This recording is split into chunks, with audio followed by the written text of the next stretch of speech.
जहां दुश्वार है राही वही आराम लिखा है। यूं लगता है मोहब्बत का कोई पैगाम लिखा है।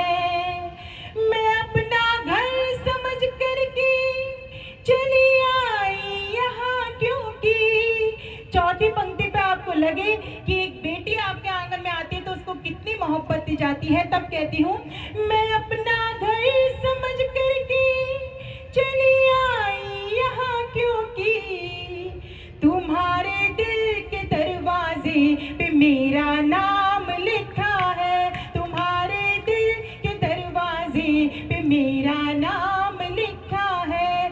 मेरा नाम लिखा है। मेरा नाम लिखा है। और इसलिए मैं कहती हूँ कि अब तक आपके हाथ चाहे खामोश रहे हो, लेकिन शायद अब आप अपनी तालियां रोक सके तो रोक के बताइएगा। मंच पे चाहे कोई मुंह से कितनी सारी बातें करे, लेकिन सच्चाई क्या होती है वो आप खुद आईने की तरह देख लेते हैं।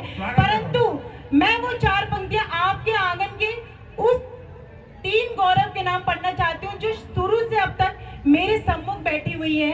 वो 3 नारी शक्ति जो दुर्गा, लक्ष्मी और सरस्वती के रूप में यहाँ पे विराजमान है। और यकीन मानिएगा, आपके आंगन के गौरव को सलाम करते हुए मुझे उनको देख के किसकी याद आ रही है? अगर आपको भी उसकी याद आ जाए तो अब आप मेरे लिए नहीं बल्कि उन तीनों के सम्मान में एक एक व्यक्ति हाथ खड़े करेगा। कहती हूँ लड़ी थी डट के गोरों से, कहानी याद आती है जो शोलों पर चली थी वो जवानी याद आती है। और मुझे जब इस वतन की बेटियां दिखती है वर्दी में, मुझे उस वक्त वो झांसी की रानी याद आती है।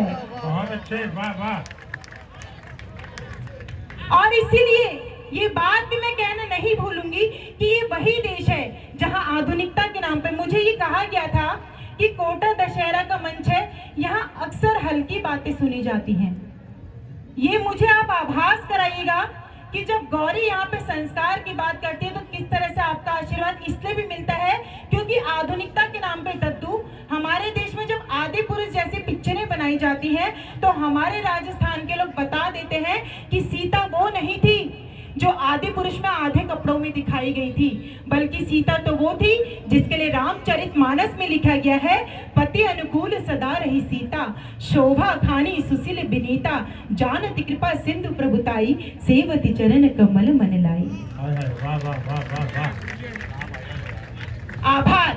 और इस बात पे जब आप लोग इतनी मोहब्बत देते हैं तो मैं गर्व से कह सकती हूँ ये वही माटी है जो अक्सर ये नहीं कहती है कि हमें कुछ बाबाओं ने छल दिया। यकीन मानिएगा, आप लोग मेरा साथ इस बात पे दीजिएगा कि अगर हम किसी बाबा पे या संत पे भरोसा करते हैं, जबकि ये सनातन माटी रही है और संतों के कारण पवित्र रही है, लेकिन कुछ संतों के कारण जब हम कहते हैं कि हम छले गए हैं तो बताइएगा कि गलती हम भक्तों की है या नहीं, क्योंकि जिस मन मंदिर में श्री राम को बसाना था वहां आशा राम को बसाएंगे तो ऐसे छल प्रपंच होते रहेंगे। आभार। ये तालियां और मुखरित तब होंगी जब मैं बताऊंगी कि राम हमें कहाँ मिल सकते थे, लेकिन राम हमें कहाँ ढूंढने चाहिए थे। परंतु मैं इन मंच के कवियों की तारीफ करना चाहती हूँ। जो तारीफ नहीं सुन सकते वो अपने कान में रुई डाल ले, पर इनकी तारीफ मैं इसलिए करना चाहती हूँ कि ये क्यों नहीं किसी से छले जाते हैं। सुनेगा और ले जाइएगा अपने घर आंगन में ये पंक्तियां, क्योंकि बच्चे भी यहाँ पे आए हुए हैं। वहां रहते नहीं है हम जहाँ जयचंद बसते हैं, वहां रहते नहीं है हम जहाँ जयचंद बसते हैं, हमारे दिल की गहराई में मुक्तक छंद बसते हैं। और कोई पाखंड से अपने हमें भटकाएगा कैसे, रोक सके तो रोक के बताएगा अपने तालों को कि कोई पाखंड से अपने हमें भटकाएगा कैसे, ख्यालों में हमारे बस विवेकानंद बसते हैं। क्या बात है, वाह वाह वाह। आभार।